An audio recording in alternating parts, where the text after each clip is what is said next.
Hey gang, Scott Davenport here. Welcome to In Post. Thanks for spending a few minutes of your day with me. Today's photo is from the shoot I shared earlier this week on In the Field. If you didn't see that one, go check it out. You can get an idea of what was going on that morning. The tip I have for you today is something I realized I was doing while processing one of the images. It's just keeping saturation in check, in my case in the surf, but in an area where I didn't want saturation to rise. So let me show you the photo here. This is largely finished. I think I still have a little bit of cleanup to do, little spots and speckles around the edges.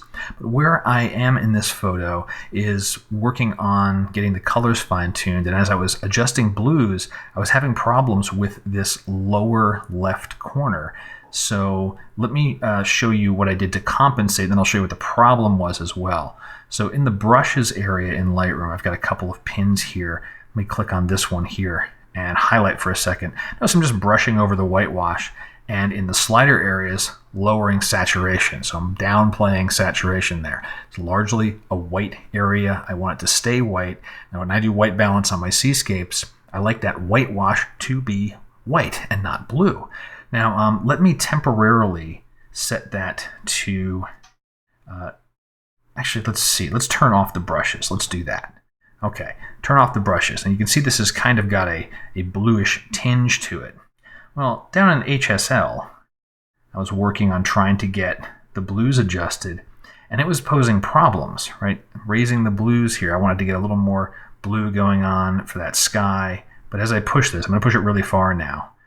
Look at that surf. It's really taking on a blue cast, and that is not, to my eye, pleasing. That just doesn't make sense. The sky's looking wonderful, but it's just not making sense for the scene overall. So I ended up going to the sky and doing, I've done other videos like this where you throw a gradient on there, do some temperature adjustments, tailor them into the sky areas. I'll show you that in a second actually. But back to this brush, turn those brushes back on. Even without the adjustments to those HSL tones, this still had that bluish cast. So just a simple desaturation in an area that should be, let's say, monochromatic. You know, just this one needs to be white. I could have done something on the rocks if they became too orange. You can downplay that a little bit. I mentioned the sky. Let's take a look at the sky. There was one other coloring aspect I did there. I've got a few things going on for the sky. Let me highlight that one. Yes, this is the one. So looking at this pin, what was being targeted? These blue swaths up in between the clouds. How did we achieve that, and how do we enrich those? So hover over one more time, see what's going on there. First is the temperature slider is being nudged toward cool, like cooling things down, and adding a bunch of saturation.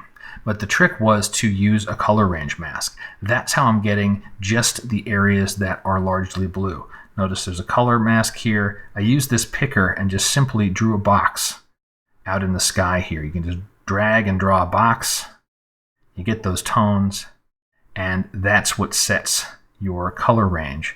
So if I hover over that again, it might look slightly different now, but the overall effect is I'm targeting the blues, I'm not touching these brighter areas, and of course you have your range to adjust that and dial it in.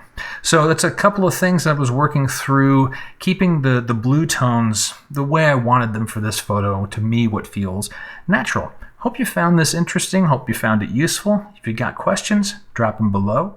And until next time, my name is Scott Davenport. Have fun.